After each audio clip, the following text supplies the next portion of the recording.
Let's get started. Welcome aboard, gentlemen. I'm going to have you announce your names and your contact info, please, and I'll turn it over to Steve. Well, good evening, ladies and gentlemen, and welcome to tonight's broadcast. This is a time-vaulted or opening of a time lock for information that has been kept, if you will, secret, hidden, almost to the point where now it can be told, now it can be spoken, and I'll let Tom and Chris address that. My name is Steve Quayle. I'm going to moderate, but the experts tonight are Tom Horn and Chris Putnam. We're going to bring Chris on first. So my contact information is stevequayle.com, stevequayle.com. For those of you that are listening in, when you're going to ask your questions, I'm going to ask that you direct them to the specific speaker. And because Tom and I have done this, and it's kind of a refreshing thing, I was speaking on the radio prior, or actually in the chat room, prior to everybody coming on when we officially went on at 7 Mountain, telling Tom, I said, Tom, it's interesting that it's fascinating that Chris will be joining us, and this information is some of the information that I believe Daniel was showing, the whole end-time panorama of how everything plays out. If there's anything that's important, ladies and gentlemen, it's to understand the nature of the battle, the players in the battle, and how this will affect the lives of almost, just in the United States alone, 70 million Catholics, but also it's going to affect everybody on the planet. So we're going to bring on this topic. And by the way, you're going to hear from the two co-authors of the book that they've just written, The Final Pope is Here, Petrus Romanus. And with no further ado, I want to bring on Chris Putnam. First of all, Chris, nice to talk to you. I've never spoken to you before, but I'm aware of your research. And would you just go ahead and share with people kind of what you've been doing, what prompted you to sync up and link up with Tom to put out this amazing work? And I just want you to take your time. There's no hurry. We've got 4 hours, and you guys, the 4 hours we've got without breaks outside of one break at the top of the hour, just so you know, this is the equivalent of 8 hours of broadcasting. So I believe that God is doubling unto the doubles, and I think He's really wanting tonight for the truth of what's getting ready to happen. Everyone should seek the Lord, and if you don't understand something, ask the Lord Jesus to give you understanding. So please, Chris, share about yourself, share about your ministry, and what prompted you to contact Tom or whoever contacted you to bring about this work. Well, certainly. Thank you very much, Steve, for that kind introduction. I'm a dedicated student of the Bible and theology now. I wasn't for a lot of my life. I was a skeptic. I really didn't believe Christianity. I kind of thought it was a crutch for weak people, for people who were afraid of death. And, I walked around with those ideas, and a lot of those ideas were really kind of the fuel that allowed me to sin and not feel guilty about it. And, about 12 years ago, the Lord brought all that to a head and brought me to my knees. And I surrendered. And once I did, I started to get a hunger for the Word of God and the things of God. And I really became a dedicated student of the Bible. And, getting on the Internet, I'd gotten into computer science as a career at the time. And I discovered Chuck Missler tapes and firefighters.org and places like that. And I started really listening to Chuck and getting into prophecy and things like that. And, as I did that, it just kind of, the ball started rolling downhill, and apologetics became a really strong interest. And I studied, and the more I studied, the more I found out that not only is Christianity true, there are really good reasons to believe that it's true. And not only are there good reasons to believe it's true, it's really the best, most coherent worldview that you can hold. I mean, it explains reality better than other worldviews. I've dealt with a lot of atheists and naturalistic scientist-type people. I kind of started from that framework and debated creation and scientific topics for a number of years when I was a young Christian, and that really gave me a foundation in truth and some philosophy and the reasons why it's true. And then the further I went, I kind of wanted to get into more of doctrinal things and theology. So I actually went to seminary, and I just finished a master's degree in theological studies last year. And during that process, I became interested in a lot of the kind of topics that Tom covers over at Raiders, and I would, frequent the Raiders site, and I happened to see that Tom put out this letter to Christian leaders about transhumanism. And the transhumanism thing really fascinated me because of my background in science and computer science and technology. I understood a lot of where that was going. And I was actually in a systematic theology class in the seminary at the time, and I had to do a research project for that course. And I decided to do it on transhumanism. And that paper is actually published over at Tom's site right now. And it ended up being a chapter in the book Pandemonium's Engine. That's how I met Tom, basically. I started corresponding with him when I wrote that paper. And it started out as a seminary paper. And I really kind of took the naturalistic worldview to task. And there's people that call themselves Christians that are advocating a thing called Christian transhumanism. And, I could see the flagrant errors as far as biblical theology. They were, all through the kind of arguments that those people were making, really based on theological liberalism and a real kind of postmodern view of God and pluralism. And anyway, so I kind of took that to task in that paper, and that's how I developed a relationship with Tom. And Tom is linked to a lot of my articles on my apologetics site, which is www.logosapologia. It's LOGOSAPOLOGIA.org on the internet. And so we've had an email relationship going on for the last 2 years probably. And we were, been talking about prophecy and some of the things we were going back and forth, and we both got on this topic of the prophecy of the popes. And the thing that you just can't get around with the prophecy of the popes is that the next pope's the last one. I mean, that is a fact, whether it's a real prophecy, whether you buy it or not. The fact of the matter is a lot of people do buy it, and there's only one left, one way or the other. We're going to find out if it's true or not. And, the thing that's interesting about it is that there are some really remarkable fulfillments, and we can talk about those more later. But there's really compelling reasons that made the project interesting. But as, we decided to look into it and started researching, Tom and I both discovered that we kind of opened a can of worms we didn't expect. And there's much more compelling reasons than we ever believed at first. And, we'll talk about those more as we go along. But, I mean, it's been a pleasure to work on this book. We've been working almost nonstop since November.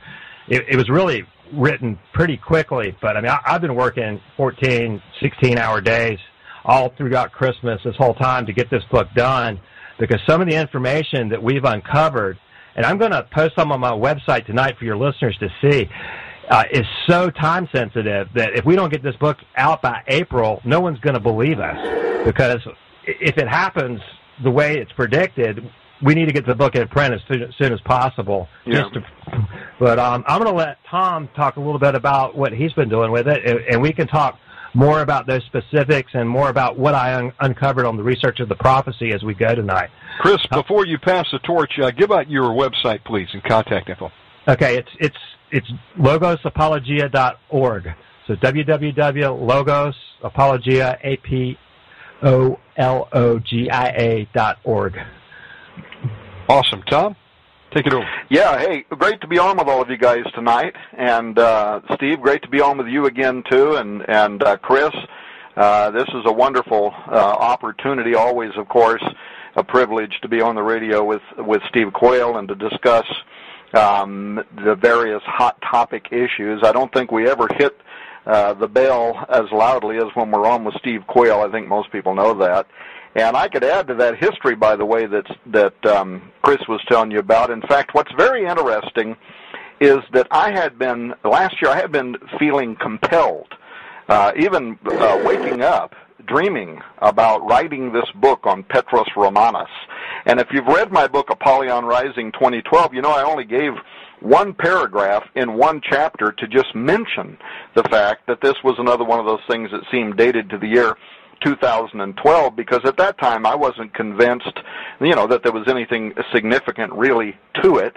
But there was something happening, and I just can't tell you unless it was just directly an unction from God. This just started coming to me, and I started talking to my wife, my son. We were traveling at the time last year, and I was speaking at these different conferences, and we had gone to the Strategic Perspectives Conference in Idaho, where I spoke for Chuck Missler's event. And during that event, when I wasn't speaking, I was visiting with my son and my wife about this, and decided that I was going to begin doing research and write this book on Petrus Romanus. And I have to tell you, we had that conversation, and it was not 1 hour later, Steve, when I went into my hotel room, and I thought while I was in there I'd check my email, and I had an email from Chris Putnam, who I had grown to respect as a theologian and an apologist over the last couple of years. And in his email, he was saying, and he and I don't think had talked about this before then. And in his email, he wanted to know if it'd be okay if he used that quote from Apollyon Rising on the prophecy of the popes in a research paper that he was writing, and I couldn't believe it. I emailed him back. I said, you won't believe that just a few moments ago I had decided to write a book about this. Well, anyway, I don't need to go into all the blow-by-blow details, but there did seem to be something very providential about it, and I have to tell you it's a good thing that God introduced the subject matter that Chris and I would be writing about bite at a time, if you know what I mean, because the truth is, I've never had a project in my life before where it became at one point as concerning to me as this project. And as you know, I've taken on the Freemasons. I went to Washington, D.C., went right into the house of the temple, met with leaders there that gave me 2 coins to keep me from getting killed by the Freemasons. So I've done a lot of this stuff in the past where, some people might have, been apprehensive to do it, but nothing until we started on this project had me a couple of different times looking over my shoulder wondering if we really should go down this road. And I know Chris felt that way a couple of times too, but we both believe that God has given us what I now believe to be the most important research in my life, certainly the most urgent message that I've ever personally delivered. And I say that as a man who's been in ministry over 30 years. I pastored for almost 25 years. I've held executive-level positions in the largest evangelical organizations in the world. I've spoken at very large conferences and to very large radio and television audiences, and I'm telling everybody within the sound of my voice tonight and also who will listen to this recording later, nothing, nada, not one time during all that time did I work on a project or have a message as important as this latest investigation by myself and my co-author, the theologian and investigative bloodhound Chris Putnam. And that's already being reported on my website, on his blog site, and also, by the way, being reported at newswithviews.com. And I want to encourage people to read the weekly series over there at newswithviews.com, because my friend Paul Walter, that owns that website, has had a lot of struggles in the last year, and yet he has not once stepped backward from being very brave to publish a lot of stuff that other people, except for maybe Steve Quayle, a lot of people won't touch this stuff with a 10-foot pole.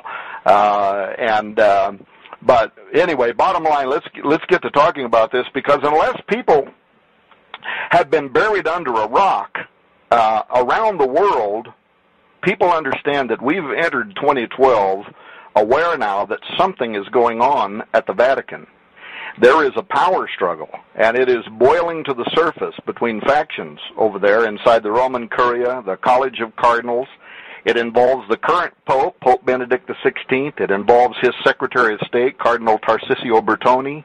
It involves other players that we can discuss during this show and that Chris and I have documented in this 600-page book, 6x9 binding, over 800 authoritative footnotes and images.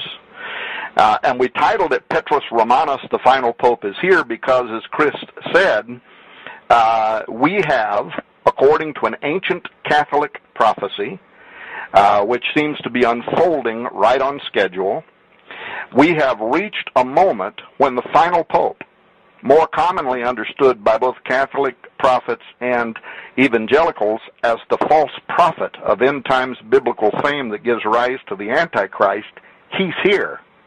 And if our investigation is correct, we could be within 60 days, 90 days, 120 days of the arrival of that assistant to the man of sin that was predicted thousands of years ago to arrive on this date. Hey, Chris, let me ask you a question, and this is, Tom, great intro. The relevance of this to a lot of people who may not have an understanding of the Catholic Church or may not have an understanding of how this plays into the end time. What Tom has just said, obviously the false prophet, but there's a point that I think most people need to look behind the scenes, even the Catholic believers themselves, at just the, if you will, the arcane and Luciferic initiations of, for instance, what Malachi Martin wrote about and others wrote about, and a lot of people have been killed over. Could you kind of briefly and take as much time as you'd like, but share that about the actual enthronement of Lucifer? And if Tom, if you feel you can address it, whoever can address it, I think it's important for people to understand this, because when Jesus was tempted, the devil took him up and set him on, the top of the temple and basically said, look, all these kingdoms will be yours. And there's this misunderstanding in a lot of believers, whether they be Catholics or Protestants, just what really is going on and the throne of power, why it's so necessary, number one, for Lucifer to control the Catholic Church, and number two, to control Jerusalem. So let's go just to the Catholic Church first. Can you kind of encapsulate that for the listeners? Sure, Steve. It's interesting what you said about with Jesus and the temptation by Satan, because when people read the book, they're gonna find that we approach several different angles of prophecy, and they all kind of come together. And there's a really interesting argument from the historicist interpretation of the book of Revelation, which also speaks to that issue, and maybe we can talk about that more later. But what you mentioned with the enthronement ceremony, now Malachi Martin wrote this book called Windswept House, and it's called a Vatican novel, but if you go and read the interviews or listen to the coast-to-coast interviews that Martin gave at the time that he wrote the book, he called it faction. In other words, it's fiction based on facts. And, he loosely, changed some names and a few things, but according to him, in interviews and the things that he said on Coast to Coast, that those things actually did happen. And one of the things that he claims happened was that there was a ritual that occurred simultaneously at the Vatican and in Charleston, South Carolina, where they enthroned Lucifer onto a throne, symbolically, but the idea being that they were creating a future pope, is what it sounded like. I mean, that's the contention that Martin makes, and there's some parts of the book that a lot of people aren't even aware of near the end that Tom and I uncovered. You'll see this quoted all over the internet, is what I'm getting at, about the enthronement ceremony, but most of them only quote the beginning of the book.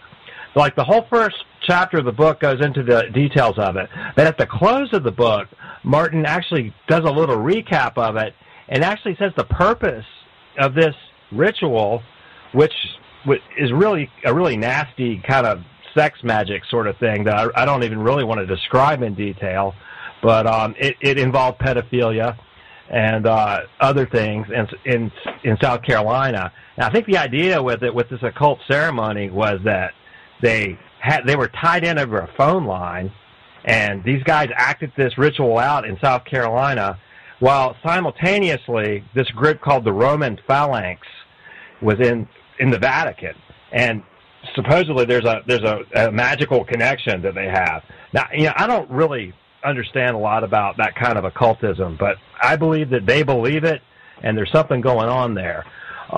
And, you know, it's not the kind of area that I want to spend a lot of time researching because I just feel dirty when I do it. You know, I'd rather dig into biblical studies and things like that, but, you know, that's why he left all that nastiness to me. Yeah.